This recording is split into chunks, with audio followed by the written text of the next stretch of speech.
النبي الكريم ونحن على ذلك من الشاهدين والشاكرين والذاكرين والحمد لله رب العالمين যদি হইতো ভুবন হাওয়া হইতো যদি শুভ্র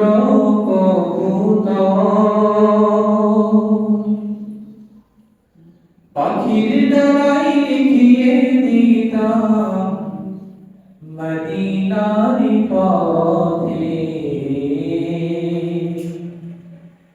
যেথায় আমার প্রিয় নবী শুয়ে নিরন্তর যেথায় আমার প্রিয় নবী আছে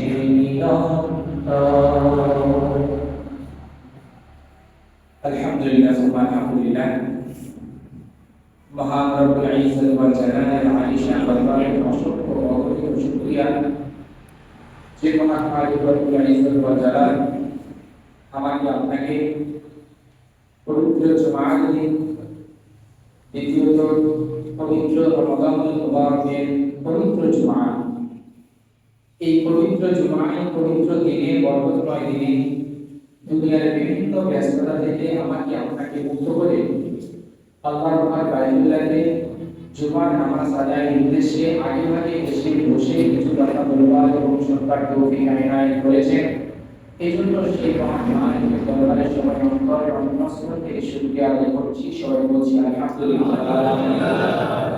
লক্ষ কোটি দরুদ ও সালাম প্রেরণ করছি সরকারে কায়নাত সারা জাহানের বাদশাহ सरकारे दुआओं आकाए नामदार ताजदार मदीना अहमद मुस्तफा सल्लल्लाहु अलैहि वसल्लम जुमार दिन এটা এমন একটা বরকতময় দিন, এমন একটা ফজিলতপূর্ণ দিন।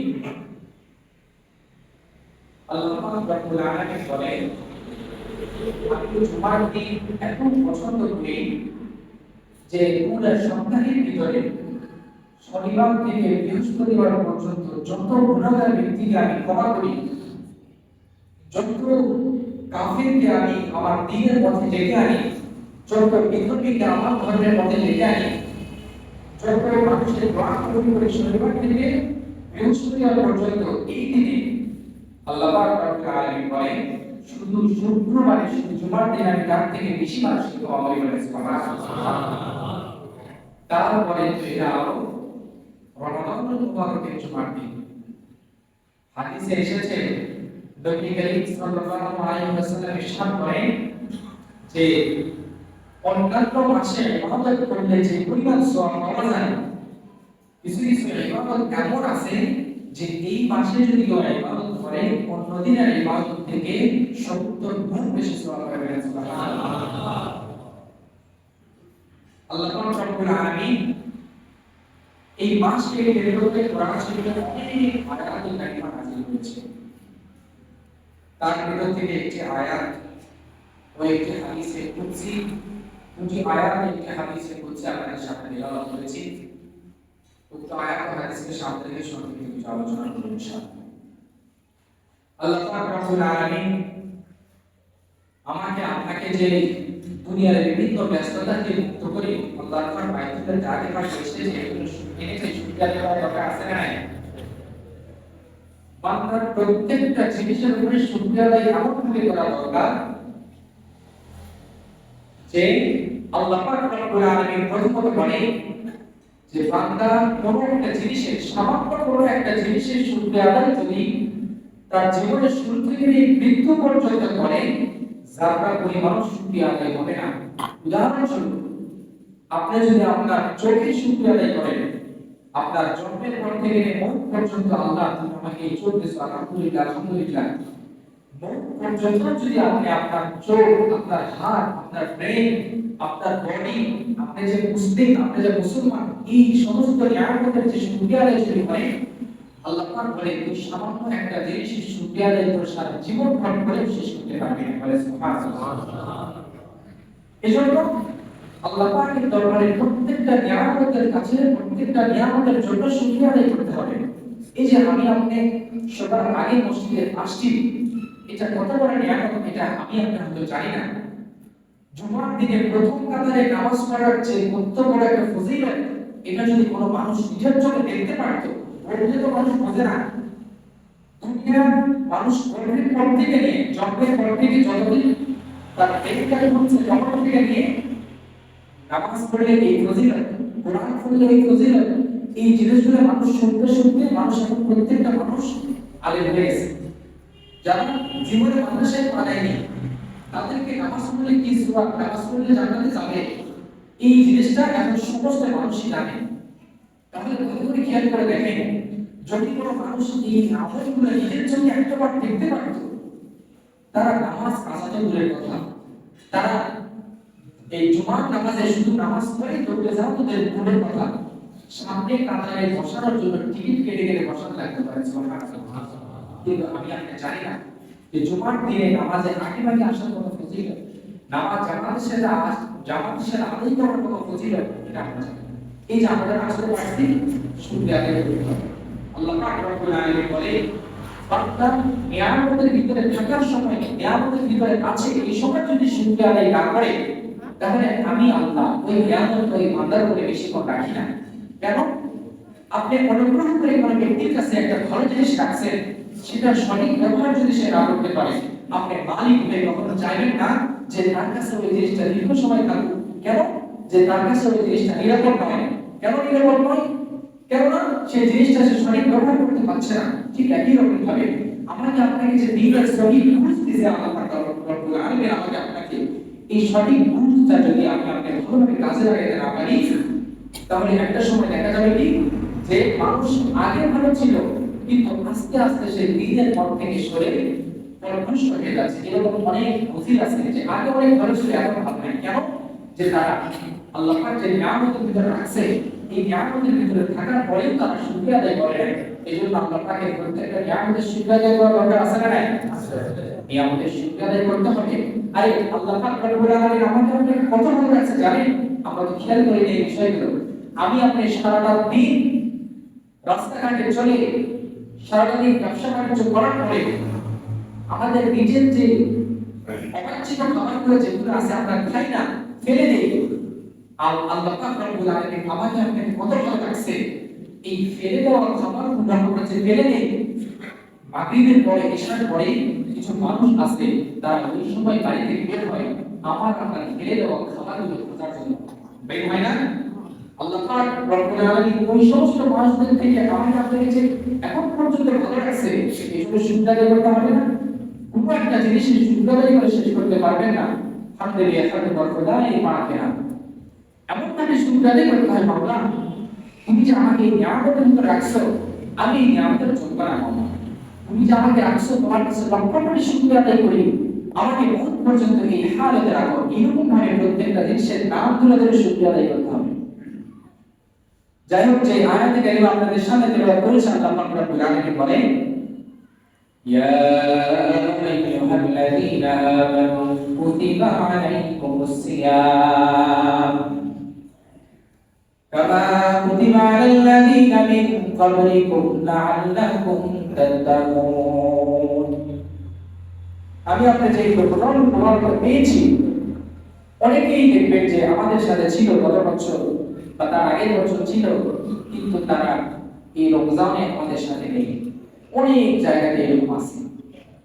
তো আমাকে আপনাকে যে আল্লাহ পাক রব্বুল আলামিন আরেকটা রমজানে কবুল করেছে, এজন্য আল্লাহ পাকের কাছে নামাজে সিজদা করে কান্নাকাটি করতে হয়, মাওলা আমাকে যে আরেকটা রমজান পাওয়ার মতো নেক হায়াত দিয়েছো, এজন্য তোমার কাছে নামাজে কেঁদে কেঁদে শুকরিয়া আদায় করি। সাহাবায়ে কেরামরা 2-3 মাস আগে থেকে একটি দোয়া শিখাইতে গেছে। নবী করিম 2-3 মাস আগে থেকে দোয়া করত, আল্লাহুম্মা বারিক লানা ফি রজব ওয়া শাবান ওয়া বাল্লিগনা রমাদান। আল্লাহ কোনোভাবে তুমি আমাকে রমজান পর্যন্ত পৌঁছায় দাও, কোনোভাবে আমাদেরকে রমজান পর্যন্ত পৌঁছায় দাও। আল্লাহ নিজের হায়াতকে নিজের গুনাহ মাফের উদ্দেশ্যে হায়াত বৃদ্ধি করে চেয়ে নেওয়া যায়। তো সাহাবায়ে কেরামরা নবী করিম সাল্লাল্লাহু আলাইহি ওয়াসাল্লাম তারা এই শুধু রমজানকে কেন্দ্র করে আল্লাহ এটা চাইছিল যে আল্লাহ আগামী রমজানের জন্য তুমি আমার হায়াতটা বৃদ্ধি করে দাও। তো আমি আপনি যে এই রমজানে বেঁচে আছি, মৃত্যুর তো কোনো গ্যারান্টি নাই বা কোনো কোথাও লেখা নাই। তো আমি আপনি এই যে রমজান মুবারক পর্যন্ত বেঁচে আছি, এই রমজান মুবারক পর্যন্ত বেঁচে থাকা মানে কি শুধু বেঁচে থাকা? আমার আপনার জীবনের প্রত্যেকটা রমজান আসবে চলে যাবে, শুধু কি এটাই? কোনো একটা রমজান থেকে কি আমরা এতটুকু শিক্ষা নিতে পারলাম যে এই রমজান চলে গেল আমরা ভালো হয়ে গেলাম, এই রমজান চলে গেল, হ্যাঁ আমরা আগে যে খারাপ কাজগুলো করতাম না, আগে যে খারাপ কাজগুলো করতাম, রমজান পার হয়ে গেল আর করবো না, এইরকম রমজান কি আমাদের লাইফে কখনো আসছে? রমজান তো সারা জীবন চলেই যাচ্ছে। নবী মাত্র 6 বছর 6টা রোজা পাইছে, আমরা আমাদের জীবন থেকে কত রোজা চলে যাচ্ছে। কোন একটা রমজান থেকে কি আমরা এতটুকু শিক্ষা নিতে পারলাম যে এই যে রমজানের ভিতরে কত কি মেইনটেইন করে চলতে হয়। মানুষ অন্যায় কাজ করে না, যারা অন্যায় করে, যারা প্রফেশনালি অন্যায় করে, তারাও দেখবেন এই রমজান মাসে কেমন যেন একটা চুপ হয়ে যায়। শুধু রমজানের বরকতের কারণে, সুবহানাল্লাহ, শুধু রমজানের বাতাসের কারণে, রমজানের ঘ্রাণের কারণে তারা এই খারাপ কাজগুলো অন্তত এই মাসে করে না। তো এই যে আরো অনেক ফজিলত আছে, আমি আপনি যে এই রমজান মাস পাইছি, শুধু রমজান মাস আমাদের লাইফে আসবে আর চলে যাবে, আসবে আর চলে যাবে, এটাই কি আমাদের লাইফে, আমাদের জীবনের কি কোনো একটা টার্গেট? কোন মুসলমানের চাওয়ার চাহিদা এরকম হতে হয়। আমার আপনার লাইফ থেকে একটা রমজান চলে গেল মানে আমি আপনি ভালো হয়ে গেলাম।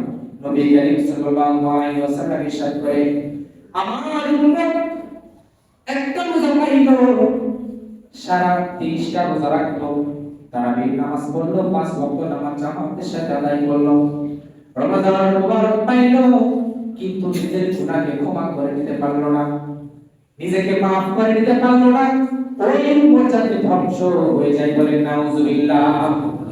নবী বলছেন তুমি রমজান পাইছো, তোমার আমল নামাকে ঠিক করতে পারো নাই, তোমার গুনাহকে ঠিক করতে পারো নাই, তুমি উপর ধ্বংস হয়ে যাবে, তোমার কত দরকার নাই। তাই ভালো করে খেয়াল করে দেখেন, রমজান আসবে আর চলে যাবে, এটা আমাদের লাইফে টার্গেট হতে হবে।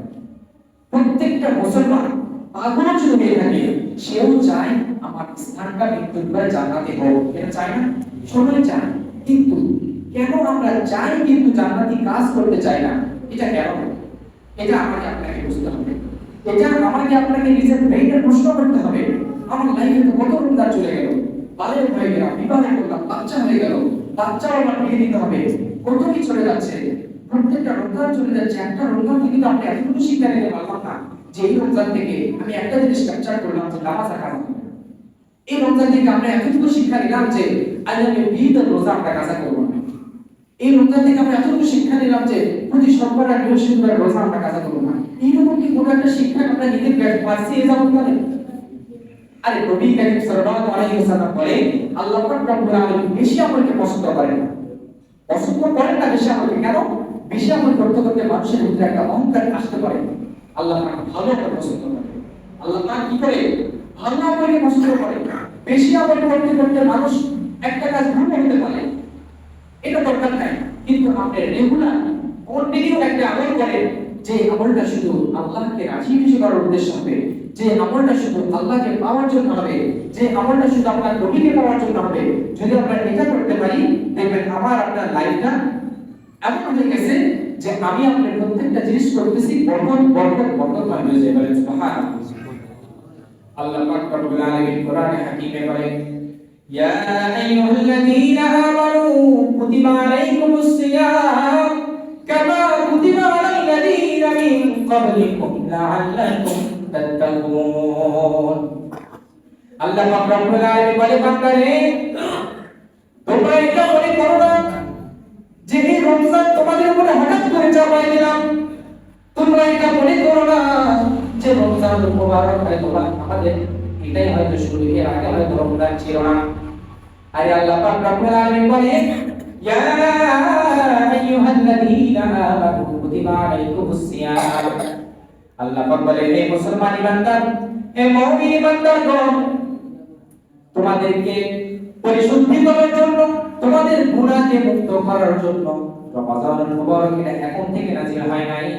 সাহাবায়ে কেরাম, তাবেঈন, তাবেঈন, খুলাফায়ে রাশিদিন, বুজুর্গানে দ্বীন, আইম্মায়ে মুজতাহিদিন আগের যুগ থেকে রমজানুল মুবারক ধারাবাহিকভাবে আসতেছে শুধু আমাকে আপনাকে পবিত্র করার জন্য। বলেন সুবহানাল্লাহ। রমজানের মুবারক হঠাৎ করে আমাকে আপনাকে চাপিয়ে দেওয়া হয় নাই, শুধু হঠাৎ করে আসলাম রোজা রাখলাম, ব্যাপারটা এরকম নয়। নবীর যুগ থেকে রোজা আসতেছে শুধু একটা কারণে, যে এই সময় যাতে আল্লাহ পাক রব্বুল আলামিনের কাছে আমরা মুত্তাকি হইতে পারি। বলেন সুবহানাল্লাহ। মুত্তাকি বান্দার এত নাম, মানুষ তো অনেক আছে, মুসলমান অনেক আছে, দুনিয়ার ভিতরে চলতে ফিরতে হাতে গাড়ি বামে উপরে নিচে সব জায়গায় মুসলমান, কিন্তু মুত্তাকি ওয়ালা মুসলমানের বড় অভাব হয়ে গেছে। ঠিক কিনা বলেন? আরে মুত্তাকি ওয়ালা মুসলমান হইতে হলে কি করতে হবে? মুসলমান অনেক আছে কিন্তু ভালো মুসলমান নাই। মুসলমান আপনার হাতে গাড়ি বামে, আপনার বন্ধু বান্ধব সবাই মুসলমান, কিন্তু সে মুসলমানটা ভালো মুসলমান নয়। মুসলমান সবাই আছে কিন্তু মুত্তাকি পরহেজগার মুসলমান নয়। মুসলমান সবাই কিন্তু ঈমানওয়ালা মুসলমান নয়। মুসলমান সবাই কিন্তু পাঁচ ওয়াক্ত নামাজি মুসলমান নয়। মুসলমান সবাই কিন্তু 30টা রোজা রাখে এরকম মুসলমান সবাই নাই। মুসলমান সবাই কিন্তু অন্যায় করে এরকম মুসলমান, অন্যায় করে না এরকম মুসলমান কম। মুসলমান সবাই নিজের লেবাসকে ঠিক রাখছে এরকম মুসলমান কম। মুসলমান সবাই নিজের দাড়িটা ঠিক রাখছে এরকম মুসলমান কম। আল্লাহ পাক রব্বুল আলামিন বলে শুধু মুসলমান হইলে হবে না রে বান্দা, মুত্তাকি তাকওয়া পরহেজগার ওয়ালা মুসলমান হতে হবে। বলে ঠিক কিনা? মুসলমান অনেক আছে, গাছ তো অনেক আছে। এক্সাম্পল উদাহরণ দেওয়ার জন্য বোঝাই, দুনিয়াতে গাছ তো অনেক আছে, সাজনা গাছ আর পাহাড়ি গাছের দুটার দাম কি এক হবে না? সাজনার গাছের কোনো কাজ নাই। আপনার সাজনার গাছ দেখবেন সোফা সেট বানান থাকে, 2 দিন পর দেখবেন ঘুম ধরে গেছে। কিন্তু পাহাড় থেকে একটা সুন্দর একটা ভালো গাছ আনে, বরুদাদা গাছ আনে থাকে, সেই গাছের কাঠের চাহিদা কেমন? আপনারা ধরেন এই মেম্বারটা বানাইছেন, কিন্তু চাইলে মেম্বারের সাজনা কাঠ ব্যবহার হোক, কেউ চাইবে? চাইবে না। কমিটির লোকজন বলবে যে সব থেকে ভালো কাঠ যাতে এই জায়গায় ব্যবহার হয়। কেন? যাতে এটা লং লাস্টিং করে। কি এরকম ভাবে আপনার গর্বের থেকে একটু প্রশ্ন করেন, প্রত্যেকটা মানুষ যেমন ভালো চায় আল্লাহ পাক রব্বুল আলামিন এরকম ভালো চায়। দুনিয়ার ভিতরে অনেক মুসলমান আছে, শুধু নামকে মুসলমান, কাজের বেলায় মুসলমান নয়। আল্লাহ পাক রব্বুল আলামিন বলেন লাআল্লাকুম তাত্তাকুন, মুত্তাকি ওয়ালা মুসলমান হইতে হবে। সাধারণ মুসলমান হইলে চলবে না। আরে কবর তোমার জন্য অপেক্ষা করতেছে, জাহান্নাম অপেক্ষা করতেছে, জান্নাত অপেক্ষা করতেছে। জান্নাত যেরকম অপেক্ষা করতেছে, জান্নাতি ব্যক্তিদেরকে ক্রাশ করার জন্য জান্নাত অপেক্ষা করতেছে, আর জাহান্নাম অপেক্ষা করতেছে জাহান্নামী ব্যক্তিদেরকে খুঁজে খুঁজে গিলে খাওয়ার জন্য। আল্লাহু আকবার বলেন। আরে জাহান্নামীদেরকে ডাকতেছেন, এজন্য আমি আপনি দুনিয়াতে এখন পর্যন্ত ভালো আছি, দুনিয়াতে এখন পর্যন্ত আমাকে আপনাকে আল্লাহ পাক সুস্থ মস্তিষ্কে রাখছেন। এজন্য সেই মাওলার কাছে ধীরে ধীরে শুকর আদায় করতে হবে। রমজান আসলে চলে যাবে, এটা হতে পারে না। 20টা রোজা রাখলাম এমনি এমনি, এটা হতে পারে না। 30টা রোজা রাখার সাথে সাথে আমাদেরকে শিক্ষা দিতে হবে এই রোজার ভিতরে আমরা কি কি অন্যায় কাজ থেকে বিরত আছি, এই রোজার ভিতরে আমরা কি করলে আমাদের নেকি বেশি হচ্ছে, কোন কোন জিনিস করলে আমরা বেশি ফায়দা পাবো। বেশি বেশি বই পড়তে হবে, কোরআন শরীফ তিলাওয়াত করতে হবে। আর অনেকে তো এখন এরকম আছে যে 30টা রোজা চলে যায়, কোরআন শরীফের একটা পাতা পর্যন্ত খুলে দেখে না। অন্যান্য মাস তো দেখেই না, রমজান মাসও কোরআন খুলে আমরা দেখার মতো আমাদের তৌফিক আমাদের হচ্ছে না। আমরা কি এত ব্যস্ত হয়ে গেলাম? সারাদিন আমাদের ব্যস্ততা, এই রমজান মাসে আমাদের ব্যস্ততা। কত 2 দিন আগে আমি শহরে গেলাম, মানে সকাল 9টায় বাজে গিয়ে আমার তো এরকম অবস্থা, কানাই কানাই জাম। কেন? মার্কেট করতেছে, কানাই কানাই জাম।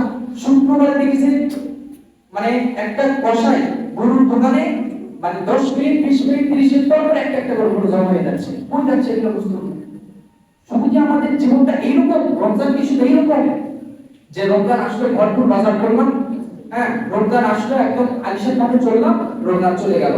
এটা কি আমাদের জীবনের একটা চাওয়া? আমাদের মূল টার্গেটটা কি ওগুলা? মূল টার্গেট এগুলো নয়। সাহাবায়ে কেরামরা কি করতো? যখন আমাদের মৌসুমগুলো আসতো, তারা নিজের মাথার নিচ থেকে বালিশ দিত না, নিজের মাথার নিচে কি দিত? ইটা দিয়ে শুনতো। কেননা যদি আমরা বালিশে শুই ঘুমটা কিন্তু হতে পারে। এই জন্য সাহাবায়ে কেরামরা মাথার নিচে বালিশ লাথি মেরে ফেলে দিয়ে ইটা করে মাথা দিয়ে শুইতো, যাতে আমরা বেশিক্ষণ না ঘুম থাকতে পারে, বেশিক্ষণ ঘুমাইলে হয়তো এবাদতের সময় মানে নষ্ট হয়ে যেতে পারে। তাহলে আমি আপনি ওই নবীর উম্মত হয়ে গেলাম যে নবী আমাকে আপনাকে প্রতিষ্ঠা করার জন্য নিজের জীবনকে বিলিয়ে দিল, নিজের কান্দান প্রমাণ শহীদ করে দিল ওই উম্মতকে প্রতিষ্ঠা করার জন্য, নিজের উম্মতকে প্রতিষ্ঠা করার জন্য নবী করিম সারা জীবন জিহাদ করে গেল। আর আমি আমার আপনার চলাফেরা কি এরকম? এটা কি হতে পারে? মৃত্যুর পরে কি আমি আপনি জান্নাত আশা করতে পারি? কখনোই নয়। এজন্য আল্লাহ পাক রব্বুল আলামিন বলেন, আমি প্রত্যেকটা বান্দার জন্য দুইটা করে জান্নাত রেখেছি। কয়টা জান্নাত? কথা বলেন, কয়টা জান্নাত? আমার কথা কি বুঝতে তখন হচ্ছে বাবাজিরা? কষ্ট হচ্ছে না আশা করছি, কথা বলবেন। আল্লাহ পাক রব্বুল আলামিন বলেন, ওয়ালিমান খাফা মাকামা রাব্বিহি জান্নাতান।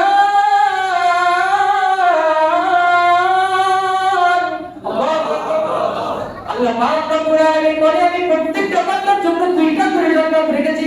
ওয়ালিমান খাফা মাকামা রাব্বিহি জান্নাতান। শুধু জান্নাত বললে একটা জান্নাত হতো, জান্নাতান মানে দুইটা জান্নাত। আল্লাহ পাক রব্বুল আলামিন প্রত্যেকটা বান্দার জন্য দুইটা জান্নাত রেখে দিয়েছে। আরে আমি আপনি যদি একটা জান্নাত পাই তাহলেই কবুল বলা বলেন সুবহানাল্লাহ। যদি একটা জান্নাত পাই তাহলে তো হয়ে গেল, দুইটা জান্নাতের কিসের দরকার? আরে আল্লাহ পাক বলেন, বান্দার তোর জন্য আমি খাফা মাকামা রাব্বিহি জান্নাতান। কোরআনে যায় বলছি, মিথ্যা কথা নয় বাবা। এটা আর রহমান সূরার ভিতরে আছে, আপনারা চাইলে দেখতে পারবেন। আল্লাহ বলেন, প্রত্যেকটা বান্দার জন্য দুইটা করে জান্নাত রাখছি। এখন আমি আপনাদেরকে প্রশ্ন করি, জান্নাত পাওয়া সহজ না কঠিন?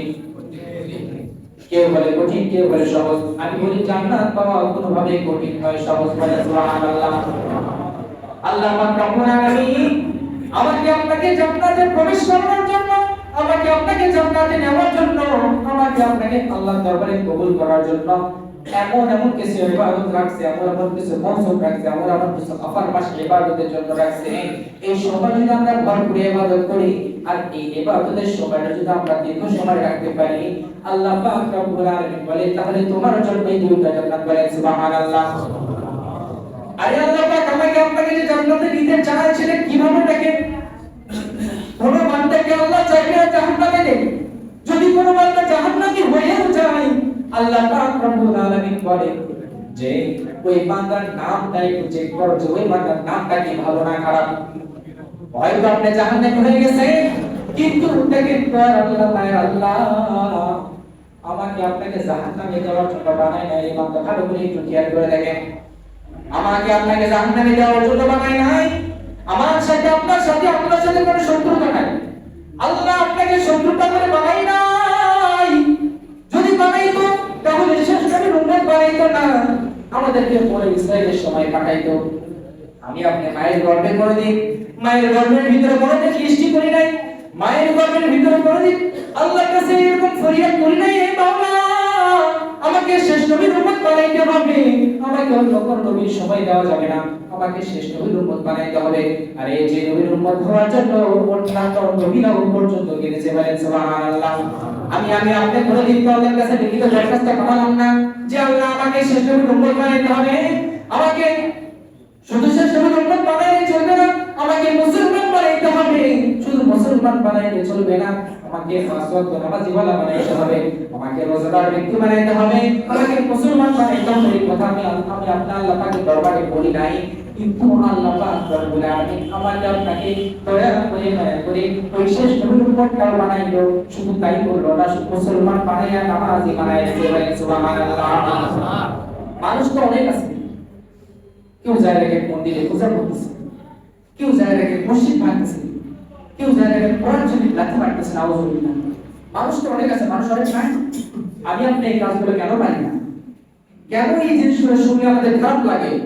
কেন? আমাদের ভিতরে ঈমান আছে, এই জন্য বলেন সুবহানাল্লাহ। ঈমান কোনদিন চোখে দেখতে পারবেন না, কিন্তু যদি আপনার মনে হয় যে এই কথাগুলো শুনে আমার খারাপ লাগতেছে, যদি মনে হয় যে কোরআন শরীফে লাথি মারার কথা শুনে আমার খারাপ লাগতেছে, যদি আঘাত করে, তাহলে বুঝবেন যে আপনার ভিতরে ঈমান আছে, ঈমানটা আপনার ভিতরে ধাক্কা দিবে। এজন্য আমি আপনার যে ঈমানদার, আমি আপনার যে মুসলমান তো অনেক আছে, কাজের মতো আমরা কেন নই? কেননা আল্লাহ পাক রব্বুল আলামিন আমাকে আপনাকে বাছাই করছে।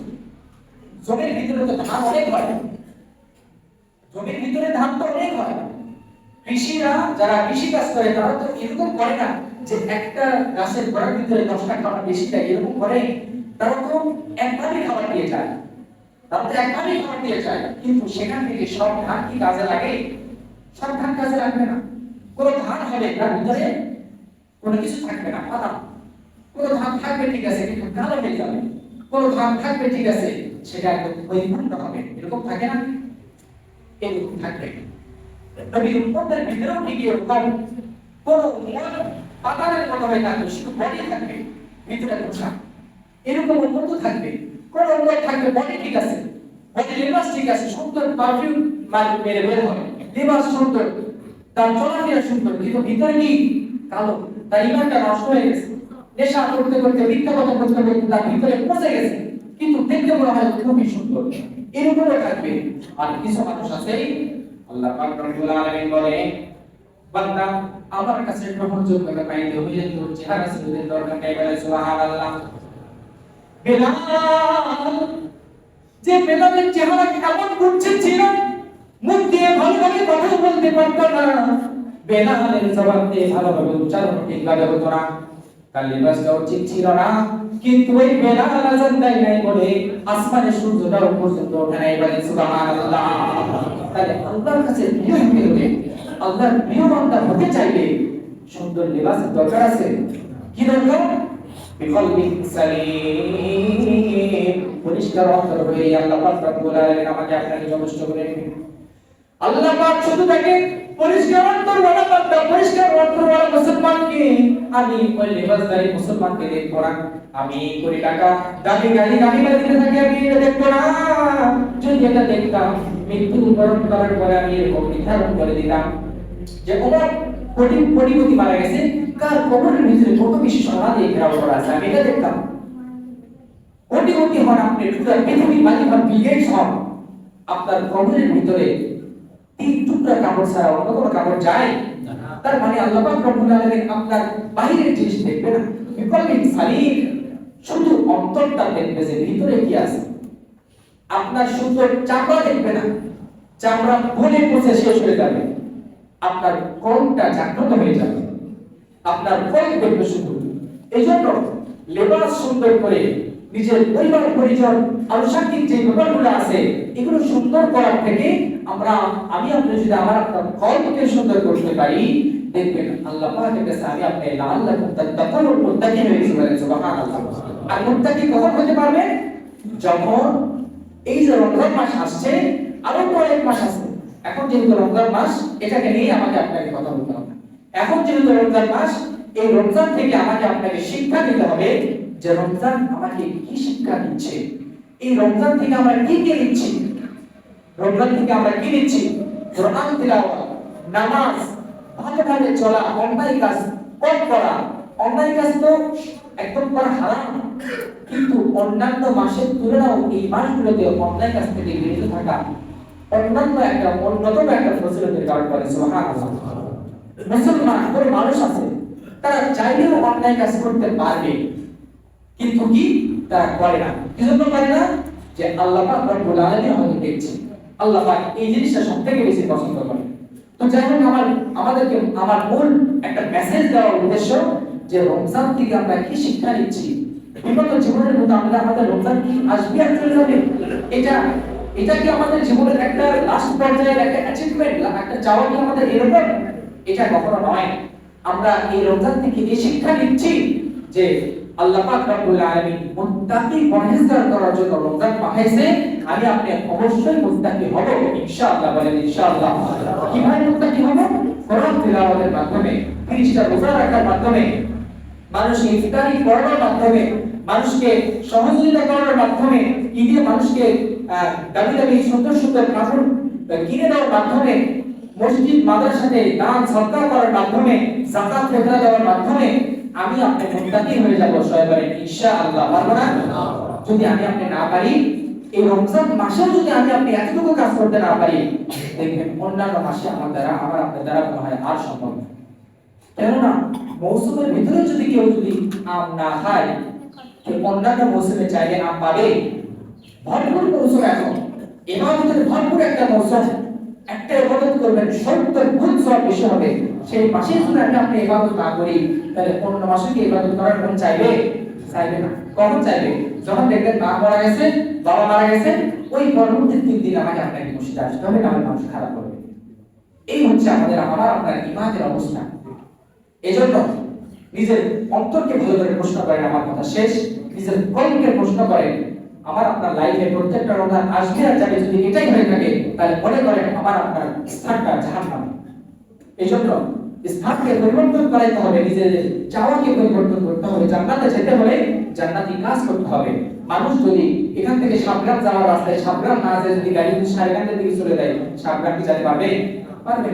জান্নাতে যেতে হলে জান্নাতের রাস্তায় যেতে হবে। এজন্য আমি আপনি জান্নাতে যাওয়ার জন্য জান্নাতি কাজ করতে পারবো তো ইনশাআল্লাহ। আল্লাহ পাক রব্বুল আলামিন আমাকে আপনাকে সবাইকে কবুল করুন। আমিন। ওয়া আখিরু দাওয়ানা আলহামদুলিল্লাহি রাব্বিল আলামিন। আসসালামু আলাইকুম ওয়া রাহমাতুল্লাহি ওয়া বারাকাতুহু।